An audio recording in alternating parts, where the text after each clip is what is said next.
یاد رہے عقیدہ ختم نبوت اتنا اہم ہے، یعنی نبی پاک صلی اللہ علیہ وآلہ وسلم کا آخری نبی ہونا، یہ ہمارا ایمان اور ہمارا عقیدہ ہے کہ آپ خاتم النبیین،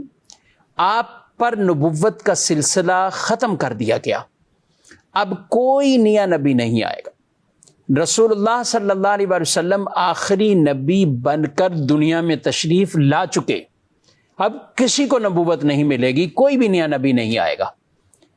یہ عقیدہ ہر مسلمان کو رکھنا ضروری ہے،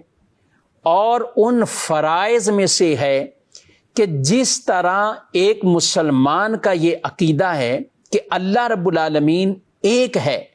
وہ وحدہ لا شریک ہے، رب تبارک و تعالیٰ کی ذات ایک ہے،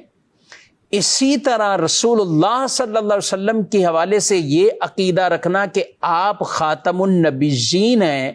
جتنا اللہ کے ایک ہونے پر عقیدہ رکھنا قطعی ہے، ضروری ہے، فرائض میں سے گئے، اسی طرح رسول مکرم صلی اللہ علیہ وآلہ وسلم کے لیے خاتم النبیین، آپ کے آخری نبی ہونے کا عقیدہ رکھنا، یہ بھی اسی طرح قطعی ہے، ضروری ہے، فرائض میں سے گئے۔ یعنی اگر کوئی معاذ اللہ جیسے اللہ کی توحید کے حوالے سے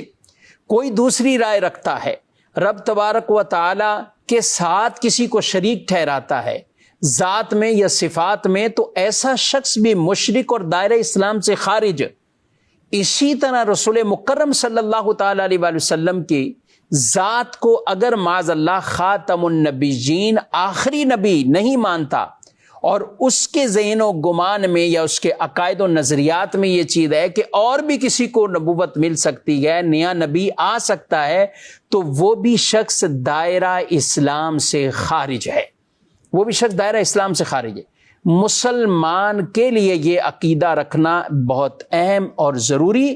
کہ ہمارے پیارے نبی صلی اللہ علیہ وسلم آخری نبی ہیں۔ خاتم النبیین کا بھی کوئی معنی تھوڑا سا تبدیل کر کے مختلف اس میں جہتیں بنا کر بیان کر دیا جاتا ہے۔ اس کا سمپل اور سادہ اور آسان معنی جو کہ رسول اللہ صلی اللہ علیہ وآلہ وسلم نے خود بھی بیان فرما دیا، صحابہ نے آپ سے سیکھا سمجھا، لا نبی بعدی، کہ میرے بعد کوئی نبی نہیں ہے، ان رسالت والنبوت قد انقطعت، بے شک رسالت اور نبوت منقطع،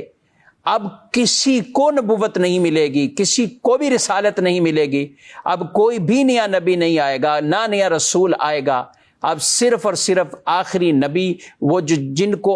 اللہ رب العالمین نے آخر بنا کے بھیجا اور سب سے آخر میں دنیا کے اندر مبعوث فرمایا، جو اپنی حقیقت کے اعتبار سے سب سے اول بھی ہیں اور دنیا میں بعثت کے اعتبار سے سب سے آخر میں بھی ہیں، اور وہ ہمارے آخری نبی، ہمارے پیارے نبی صلی اللہ علیہ وآلہ وسلم ہیں۔ یہ عقیدہ رکھنا ہر مسلمان کے لیے اہم اور ضروری ہے۔ جو شخص اس سے برعکس کوئی عقیدہ نظریہ رکھے وہ دائرہ اسلام سے خارج ہو جائے گا۔ تو یہ قطعی اور یقینی یہ عقیدہ قرآن پاک سے بھی ثابت ہے، یہ عقیدہ احادیث نبویہ سے بھی ثابت ہے، یہی عقیدہ صحابہ کے اجماع سے بھی ثابت ہے، اور آج تک الحمدللہ مسلمانوں کا اس پر اجماع اور اس پر اتفاق ہے کہ حضور صلی اللہ علیہ وسلم آخری نبی، آپ کے بعد کوئی نیا نبی نہیں آئے گا۔